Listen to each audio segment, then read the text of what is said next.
All right, time for the week that was. Melanie Wilkinson joins us here in studio. Good morning. How are we doing today? Wonderful. I love the rain. Oh, Don't you love it? It's great. Cloudy, gray day. I was live on the radio this morning at about 8:15 when it really started coming down. It was really pouring. It gets loud. It gets really loud here at the station. So, well, it's kind of a soothing sound. Maybe people were more mesmerized by your voice just because they could hear the rain in the background. Turn up the radio. They can hear me and the voice. Yeah, romanticize it all. Great stuff. Well, yeah, rain certainly needed. Some people are saying like, when's the rain going to stop? And I'm like, come on, you can't say that. Even some of the farmers are like, okay, all right, this is maybe too much. No, they're not. It could never be too much. But no, it is good stuff. Some people are like, come on, let's get some nicer weather here. 2 days from now, we're all going to be wishing that it was pouring rain. That's right. Well, we were talking about last week where it was it rained for a few days, but a couple days where it's dry, no rain, and it's like you wouldn't even tell. You couldn't even tell that it had. Yeah, so we can still take it for sure. Yeah, absolutely. And plus, I get so much more done. Yeah. On rainy days. Why is that? I do a lot of more inside stuff. Like probably, maybe I'm more productive. Yeah. Huh. I don't know. Interesting. And that's not a lot of people. A lot of people are not the go get him type. I'm the exact opposite. That's good. Well, Melanie in with us here today, talking about some things going on in York County. What happened in the last week? What some things are coming up on Monday. Right? No, Tuesday. Which is what day is it? It was Tuesday. Tuesday yesterday night. As we're recording this, the Leadership York graduated their 30th class. Yes, they had did. Around 20? 23 graduates, which is a really nice size class. Yeah. Years ago, 3 decades ago when it started, it usually would average about 10. And that was considered a healthy number, and it's really grown over the years, so they should be really proud of that. Yeah. And Dr. Scott Cook was one of the founders of this program back 30 years ago. And of course, he was at the helm again last night, celebrating the milestone that I don't think a lot of counties have programs like this. And certainly not this robust, where a lot of companies will sponsor their people. They'll pay for the program for them to go through it because in return, they get that money back because it really does instill leadership skills in these people. And helps network, which, all of it's related and helps the businesses grow. And it also is great for people that are just now new maybe to the York community because they learn about all different aspects of our community here as far as government and services and all kinds of things. And it's really impressive too. And you talked about the community thing to it because Scott was talking about this last night. How if there are other, I don't want to single out a town because I don't know. But if there's some other town, think east or north of here, that has this leadership class, those enrollment prices might spike throughout the years. Maybe it cost $30 back in the 90s. Now it might be like $1,000 to do it. But Scott was talking about how this is the cheapest one because of the business support, the cheapest one for people to get into. And it hasn't changed in a really long time. No, and there are business sponsors too that sponsor the program as a whole. That helped that Plus, out. there's that big committee that helps with the planning of everything throughout the year. And I was going through the list of the committee members this morning. A lot of them, I think probably the majority of them have all gone through the program at some given point, so they've recognized the value in it. Hey, people are telling me I need to do it here at the station. We had a couple of our workers here, or salespeople here at the station that were in it. So hey, who knows? Maybe Parker's going to be a part of the 31st class. You should. Well, but we really can't talk about the 2025 Leadership York graduation without recognizing who's the obvious keynote speaker, celebrity coach. You ever heard of him? He coaches a good team in Lincoln. What was his name again? Do you remember? Was it Matt Rule? Matt Rule. That's it. Yeah. We're just joking. Crazy. He flew in on a helicopter last night. The drama. It was something else. Now, he did apologize. He did not want to be so bougie. Bougie is what he called it. Bougie. Right. Because he really had his time commitments in recruiting right now. He has to be a lot of places at the same time. So the only way to make and fulfill his commitment to do this event was to fly there, yes, in a helicopter and land right there in the parking lot on the at North Stone Lawn. Creek Event Center in Is that on the McCool lawn Junction. or is it in the parking lot? Or I guess I didn't go out to see it. It was, it was in the parking lot. Okay. Yeah. Oh, yeah. It was in the parking lot because I had to move my vehicle.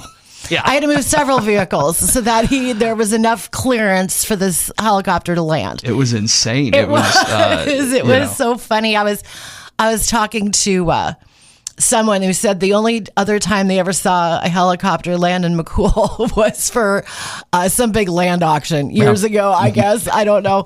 Anyway, yeah, he came in grand fashion and then, of course, delivered a heck of an address. Which it wasn't much about football, right? I think, you go there and he's the football coach. You'd expect to be like, we're going to, the quarterback looks, but he instilled what he has learned throughout his several decades of playing football and coaching football and leadership skills and how important it is for all of that. And gave a really good speech. Yeah. It was really good. And it was inspiring. Yeah.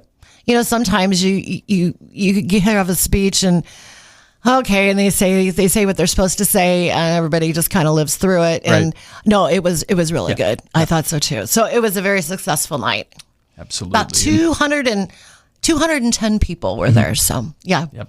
And 23 graduates there of the Leadership York class. You'll probably see a lot of those folks around the community. Yeah, and sure. So, I'm working on the story right now. Haven't had a chance, but it'll be up today. So there you go. And some other things going on this week, Melanie. Where should we go next here? Well, this is kind of a downer, but it's good and it's bad. So they do good things. CASA. Yeah. I know we've talked about it in the past, but anyway, they've provided their year-end stats as they go into like the budget process with the county. And the good news is that they have a record number of volunteers right now, which is fantastic because we also have a record number of kids that are abused and neglected children in York County that are in the court system, meaning they are in foster care. And these CASA volunteers are the advocates for the kids as this process goes on. Now, if these volunteers wouldn't be there, that would mean that all of these, it would mean a lot of attorneys would have to be involved. It would cost the county, I don't even know, the hundreds and hundreds of thousands of dollars that it would go through all of that, right? And it still wouldn't be as efficient. But so just to give a perspective, in 2020 there were 40 kids in the system. In 2024 the number was 92, and it gradually keeps getting higher and higher. And no one really can pinpoint the reasoning for it, if it's a societal change, what it is. But the good response is that last year and right now there were 24 advocates, which is amazing. And she has some statistics. Elizabeth Hahn is their director. So these 24 volunteer unpaid people clocked in 809 hours of work. They had 1,033 case contacts. And at the end of the year, 17 kids achieved permanency, meaning they were either adopted or they were there was something that was resolved within the family so that they could go home. Yeah. So that's all really good news. Can I just say too, I don't know if you mentioned this, but most of these are under the age of 12, right? These kids are under the age of 12. Yes, these are little kids. Yes, yep. And just wanted to throw that out there. Yes, and these are not juvenile offenders. Right, these are little children who are the victims, whether it be just child neglect or abuse or, so yeah. And because they're little, it's harder for them to talk about and to vocalize their realities and their needs and what they go through. When they have these advocates stay with them sometimes for years, and they become like a family member to them. And they get to know, and they also know these children so well that when something has changed, good and bad, they can sense it. It makes such a big difference. There was also a statistic that was put out there about how when a child has a CASA advocate, their time in foster care is cut back by almost 8 months So it helps speed that process up too. So anyway, I just thought we should just bring that up when we have these statistics. Like I said, they're good and bad, but it's encouraging because people are really stepping up and doing the right thing. Well, and certainly if you are interested in being a part of CASA for York County. Contact Elizabeth. Her office is in the courthouse. Very good. Yeah. Very good. Where else do we want to go here today? Well, I have a little something that we're going to be doing next week. So the Flatwater Free Press, I think everybody's heard of it. Oh yeah, everybody knows it. It's relatively new. It's a few 5 years, or 6 years. I was like around the COVID 2020, 2021. Yeah, and they're made possible through philanthropic grants. Yeah. Which are funneled through the Nebraska Press Foundation. So the Press Foundation and Flatwater reached out to me and asked if we could have a forum here in York talking about the changing face in journalism, the future of journalism, and what we're doing. What I do is different from what they do, where mine is funded through advertising. Theirs is done through donations. But in all, the goal is to continue the work of journalism into the future, even though the methods are slowly evolving and changing as everything does over time. Yep. So if you want to come, it's just going to be very informal.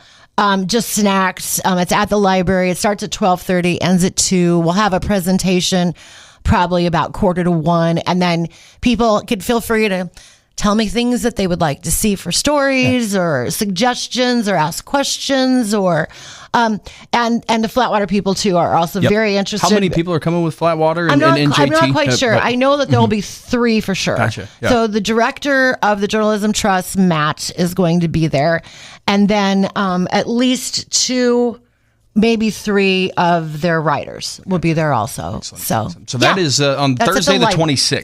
At the library. Yep, 12:30, kind of maybe right there. Stay if you're working. It's probably your lunch, right? Yeah, and the thing is, they're not having lunch, but there'll be snacks. But again, if you can't come at 12:30, you can come until 2:00. So that is another thing to attend, but we have been attending a lot of things in the county, and I'm happy to say that the last town hall for the county was held this week. Yep, the Cornerstone Event Center. That was probably the most attended one. Certainly not,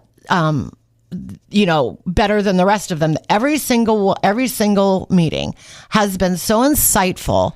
To hear people's thoughts, there's been a lot of themes that have emerged about the needs or the challenges, the future of York County. But it's fun because each location brought some different perspectives too of how people, how they see their communities and how they see the county as a whole. So that process is finished, and then those will all be compiled and provided to the Planning Commission and then the county commissioners as they formulate the comprehensive plan. But this is the most in-depth involvement with the public, but you can still take that survey. Yes. And we are a bunch of survey takers, apparently, because the Marvin Consultant Group said that usually when they do these for a county like York, maybe they can get 25, 50 people to take the survey. We've had over 300. Hey, yeah. So we're participating. Yep. I don't know what they're saying. We're going to find out because they're going to give us all the results of that, shortly. So, but anyhow, so take the surveys. And I know there's some people that don't like to do things online, so that you can get a hard copy at the clerk's office.